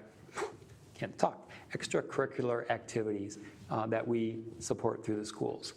And the fees for those, when my kids were in school starting, they were pretty cheap, nominal fees. They're not nominal anymore. And that's pushing, I think, some kids out of that, especially kids with kids from big families, right? And I think I would be committed to making sure that things like those activity fees are accessible, right? Those sports are accessible to all students, because that is one thing. It's not the only thing, but giving kids a chance. I think it also would apply to the mental health question that we had earlier. Having that success, being on a team, learning what teamwork is. I mean, those things, I guess I could commit to really fighting to try to keep those fees low so that these are always be accessible, especially in time of budget cuts. I mean, it's an important part of their education, is learning how to be a good citizen. So hopefully that'll answer your question. It's the best you can do, I guess, when you're on the school board. So first of all, I appreciate that you've gone a little bit rogue and holding us accountable. So continue to do that. I ask all of you to do that because that's why we're here. As we have stated, my role on the board is to influence, right? So bringing the ideas and influencing our programs, that's what I'm committed to. Making sure that we're asking the right questions. We go to an annual conference every year where there are tons of technology ideas. It is amazing going to those, bringing those ideas back. This is what I saw. Could we do something like that? That's the dialogue that I can have. Like we've stated, I can't implement any of that, but I think the more we talk about the ideas and the successes of what that can bring, I think that's what is going to drive us forward. My job is to ensure that we have 100% graduation rate and asking the hard questions. How are we meeting that? Why aren't we meeting it? My job is to ask the hard questions on, why didn't we meet 3 of our goals around reading and around, the disparity between those kids in special education and those kids that aren't in special education. We do a phenomenal job here at Delano, and we keep raising the bar higher and higher. That's my job, to ensure that we keep moving that bar up. We can't become complacent, right? And so that's what I bring. I bring my influence to ask those questions. And I will absolutely advocate for new things that I think will do wonders for our school. I would say right now, we have 2 cool new things that came to us without a lot of cost, right? We're putting in a weather tower. There's no cost to our school, but our teachers are going to be able to do classes off of that. That's phenomenal. That comes to the board. I can make a decision on that. And then I would also talk about the solar panels that we can also do classes off of. But those are the decisions that we're making, thinking about our school and how we're going to continue to move forward. I'm glad I was last so I could make some notes. So I think we've talked about it from a board perspective. What can you do?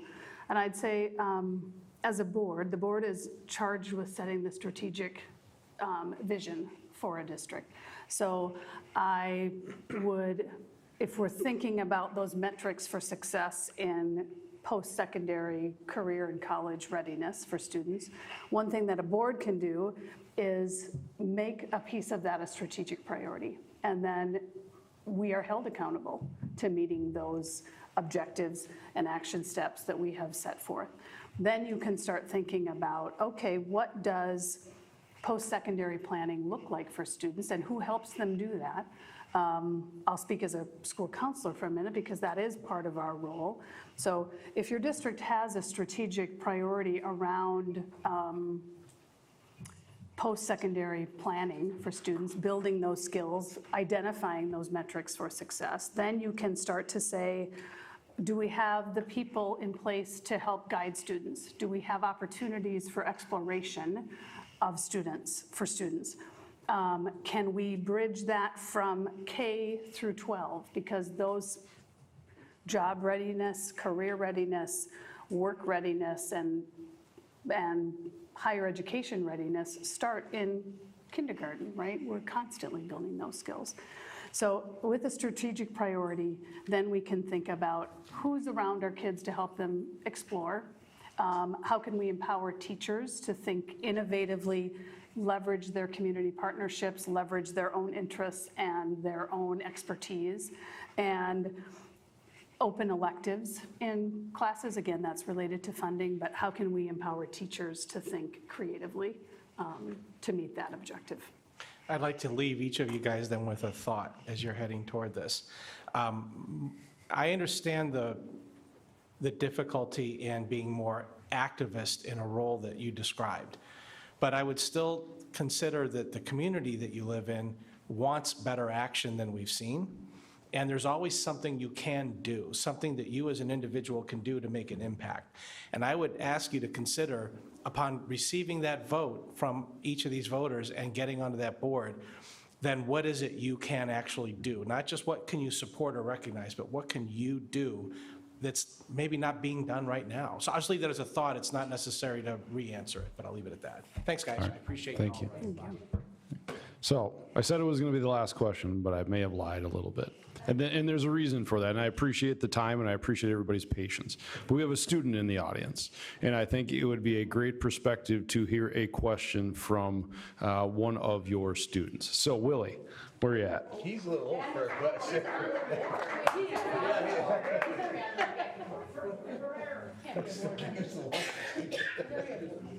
Uh-oh.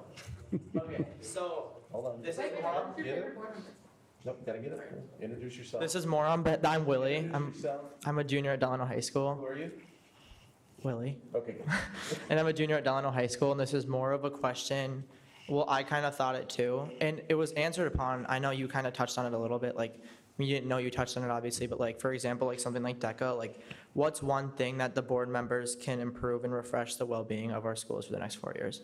Like what's one thing you can add? Okay. I didn't hear your question, but it was like 10,000 miles an hour. What's one thing that what's one thing that as a school board member you can add to our school just to make the place better? Like anything. Okay. All right. What's one thing you can add as a school board member to improve the experience for the students? I know it might be hard, but it's just a broad question all over the board. That's right. Yeah. All right. So Ryan, you'd be first on this question. Yeah, Yeah, I'm happy to go first. I mean, I'm We'll let him not- add. Oh, 'cause I I'm can't- I'm a sure board you're member. right. It is Rachel on this one. So Yep. can we pretend like, as a board member, I can add something? So this goes back to the same issue that we had with the prior question, is board members make policy. We don't add things. So in an ideal world, if I could add something, right, it would be more activities, right? It would be the ability for students to have things like, I loved mock trial as a kid, right? It was something that I could do that engaged that interest of mine, that political, legal interest of mine. So it'd be more of those kind of activities. Delano has a lot of sports. So if as a board member, I could add something to engage the students, which as a board member, I cannot, but if I could, it would be those types of activities. It would be like speech and debate, mock trial, those skills that students need going into the workforce, going into the real world, that they could practice and have fun practicing. That would also bring about a sense of community, build friendships, things like that, while building real world skills. So I'm going to play the accountant finance card. Sorry if I steal your thunder. I mean, I think one of the easiest low-hanging fruit items for us to provide as a board is additional financial transparency. It will assist in many other decisions and many other things that I think, hopefully passing a levy and other things will bring about, not necessarily adding specific programs, but the funding needs to come if we want to maintain our school district. And I think one of the easiest things that I could think of to do would be to really get out there and summarize our financial budget and some of our other items in a manner that's transparent and easy to understand for our people who are ultimately paying the tax bill. That's a great question, Willie. I think one thing I don't know if I can do this as a school board member or not, but I probably can. But bring the parents more into this process. I think as a parent myself, when one of my children got, what was it, the student of the month, and there was not really something as a parent that I could do, right, to recognize my kid at the school. And so in that way, it's really kind of too bad. Your kids are having the success and academically, not just on the basketball court or the football field or the soccer field or whatever, but academically.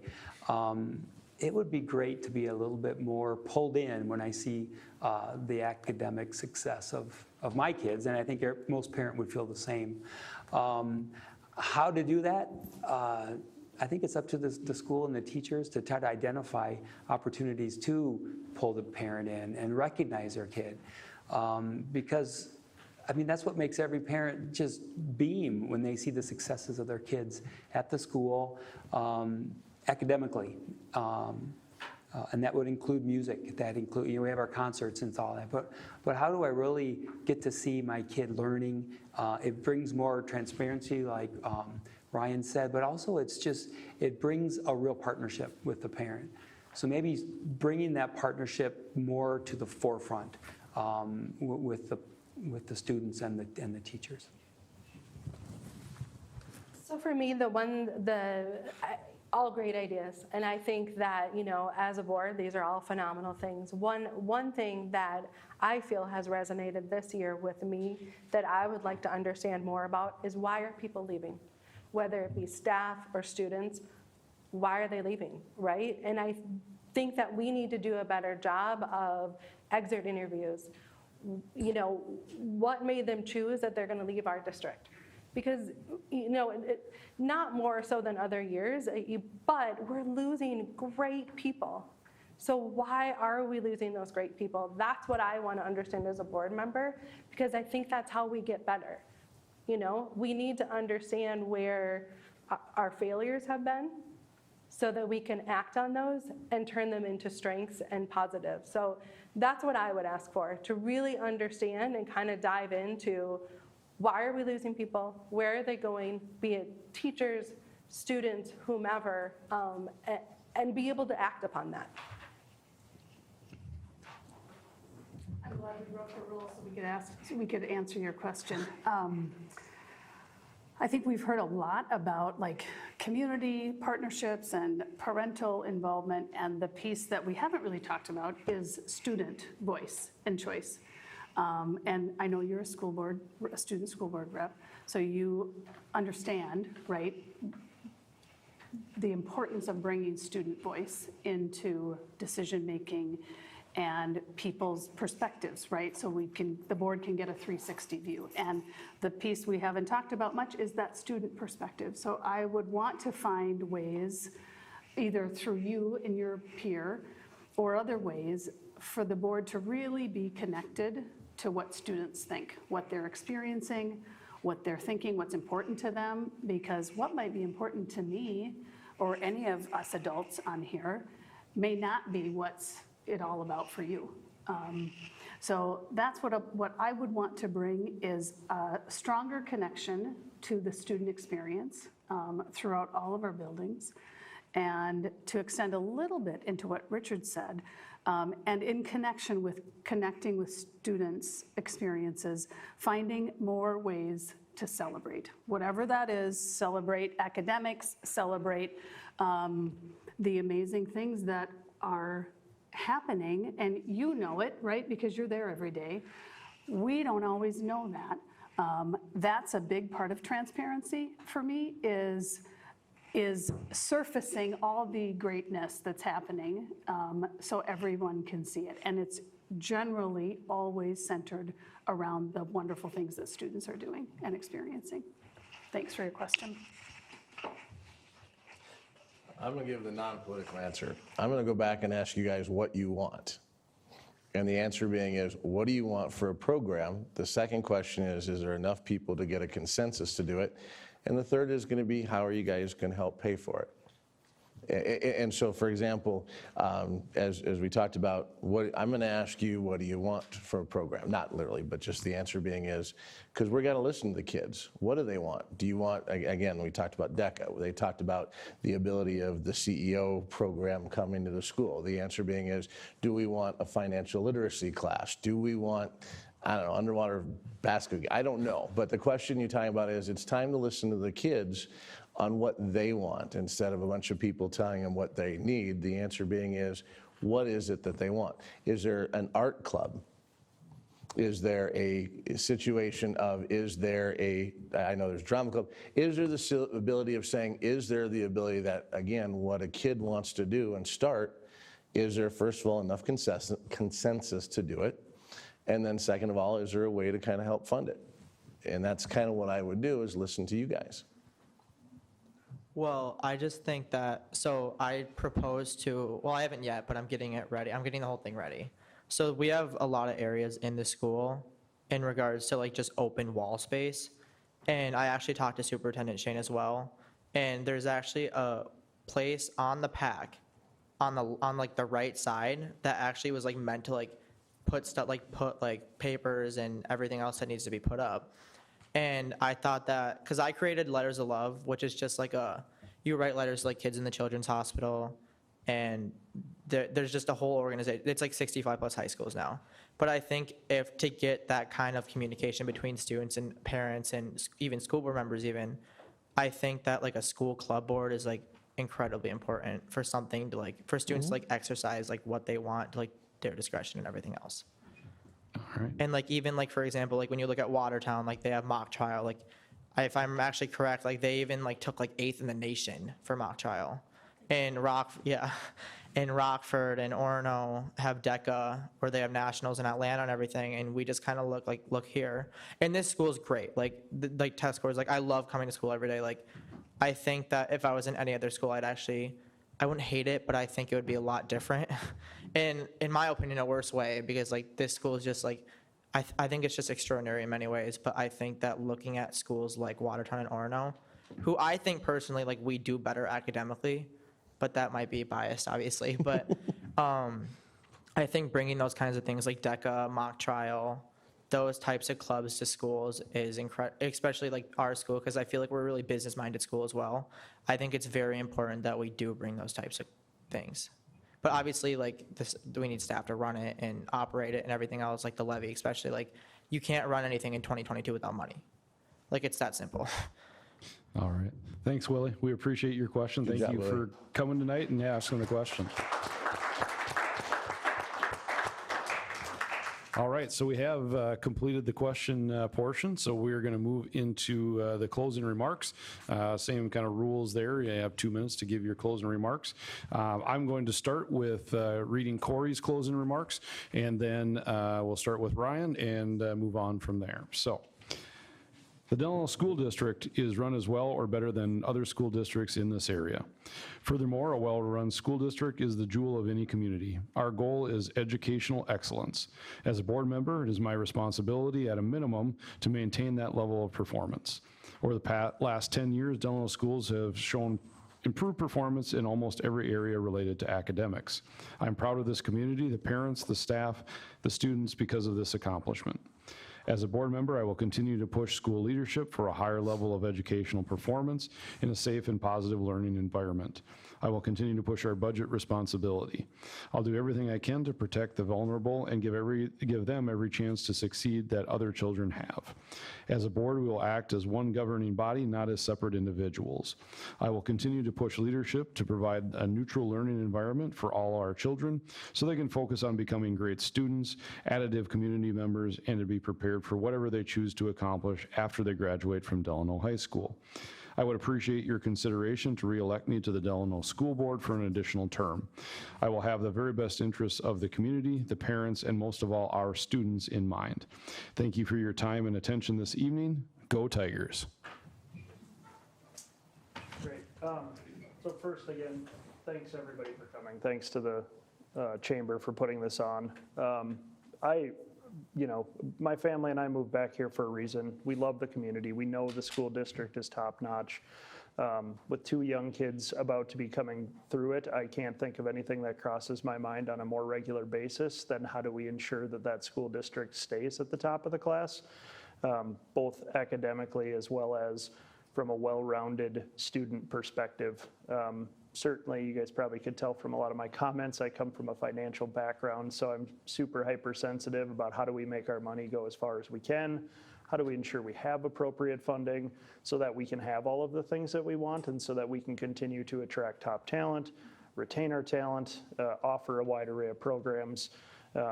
Super important things to me.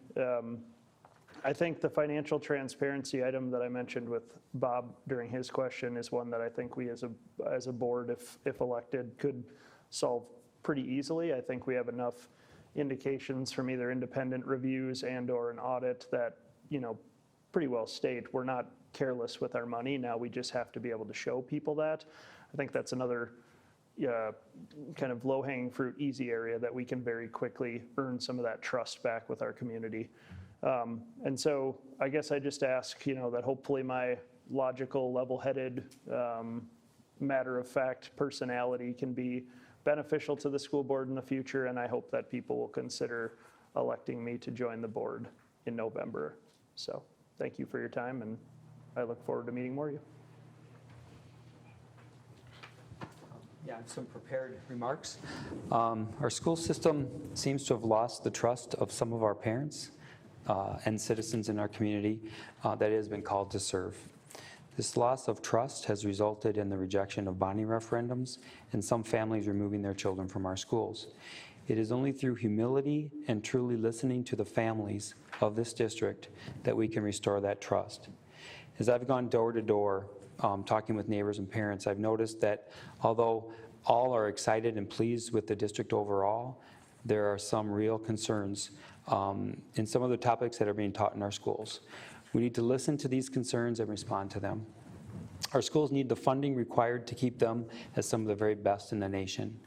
In order to gain that needed funding, our schools need to stay true to the foundation of teaching classical academics and stay far away from infusing politics into the classroom, which will only divide us.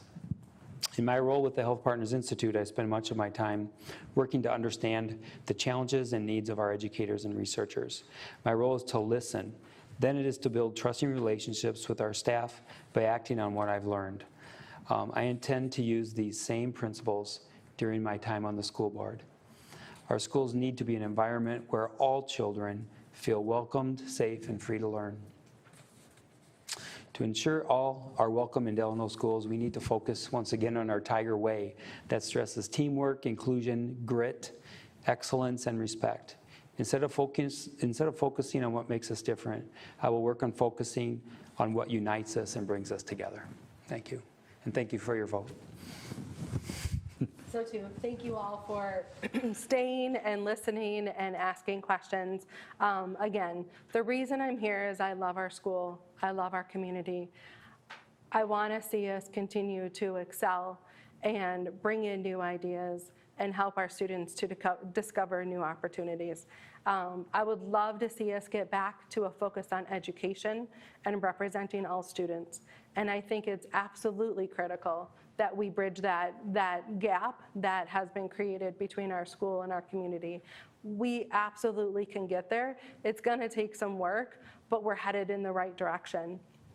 And I also just wanna say, you know, it would be, I feel a little irresponsible of me sitting up here to not really ask all of you to go home and read about the levy if you haven't, ask us questions if you haven't. It is critical. Think about those things that your kids love to do that we could miss out on if we don't have the levy. And I think that's my job as a board member, to ensure that we continue to be able to fund all of our programs so that we can continue to have an excellent school that people come to Delano for. So that's why I'm here. I want to continue to be your voice, listen to your concerns, and bring them back to the board, and just ensure that we stay, you know, spirit of the community, part of Delano. You know, the school is the heart of our town, and it needs to continue to be that way. I'll echo the thanks and encourage everyone to not only learn about the levy, but to continue to seek information about the school board candidates. If you have questions that weren't addressed tonight, I will just say, please reach out to me. I'm sure I echo that for everyone here. Please continue to advocate for your thoughts and get your questions answered. Delano has a tradition of success, and we have created a positive school environment for our children. We value that as a community, and I recognize that the health of a school and the health of a community go hand in hand, and there may be healing or repair that needs to happen, and one job of the board is to listen, to understand, and then act within the board's ethical bounds. The board has parameters, and I want us to continue to focus on the things that are going well for us and the things that we value. And the first of that is students, right? Putting students first, whether that's around how we spend our resources, who we hire to teach your children is essentially important. And creating an environment for all to feel welcome, all adults, all students, and to focus on that continued success and transparent and responsible decision-making around money is a key component of a successful board. And I hope to bring that and a desire to listen, to understand for all of you. Thank you. First of all, thank you, everybody. I just realized it's 10:15, so thank you all for staying awake and all this stuff. Thank you everyone who's online, and obviously thank you to the Chamber. The biggest thing that I look at when I look at the future of what we see is, right now, Delano, in my opinion, is not the same school that I moved here 10 years ago, and that's something I think most people agree with. There's not the camaraderie, there's not the ability, there's not the school pride, there's not the things that we talk about. We've allowed politics, we've allowed everything else to come in, and to be honest with you, taken away some of the joy that we had when we were kids. That's what I want to bring back. Again, when I was a kid, my dad always explained to me the definition of insanity is doing the same thing over and over and expecting different results. Well, what are we changing? This school is your school. This school is the parent school. Your school, Willie, this is your school too. It's not the student, it's not the school boards, it's not the administration. This is your school. You deserve a voice in it. You deserve to be heard. And the answer being is, and we need to change. Again, staying all the politics out of it, we need to update the curriculum. We need to bring people in to teach things that are relevant that Bob talked about. We need to talk about updating our systems because, again, I always remember back in college, took a CIS class, and the joke was, I'm going to teach you about hardware because by the time you graduate, it's going to be obsolete what I just taught you. And that's what we're doing today. So our issue is this is your school. I want to fight for your voice. I want to change things. I'm probably going to get in lots of trouble. That's okay. I usually do.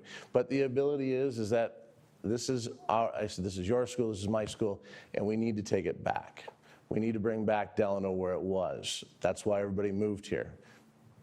And again, that's why I'm asking for your vote. Thank you now.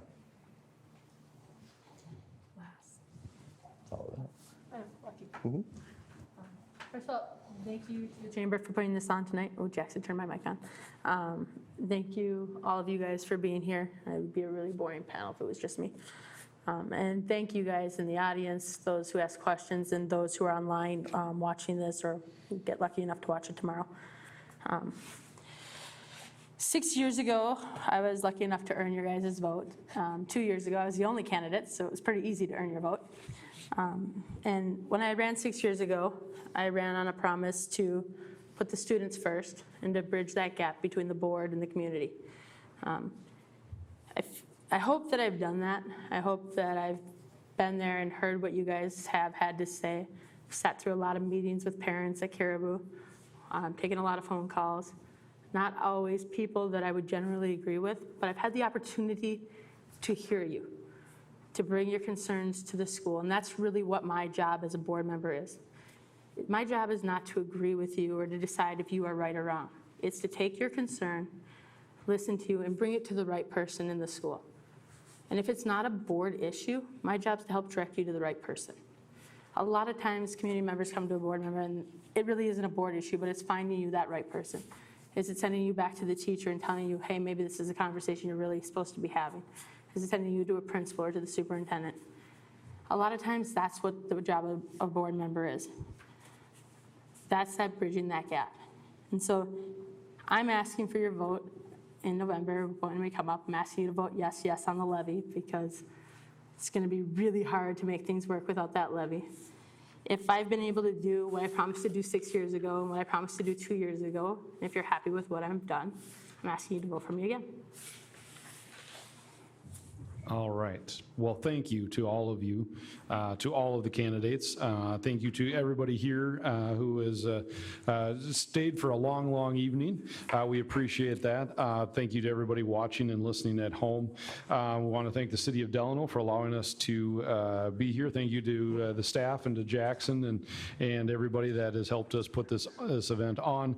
We just remind everybody to please go out and vote on November 8th, and we wish everybody a good night. Thank you.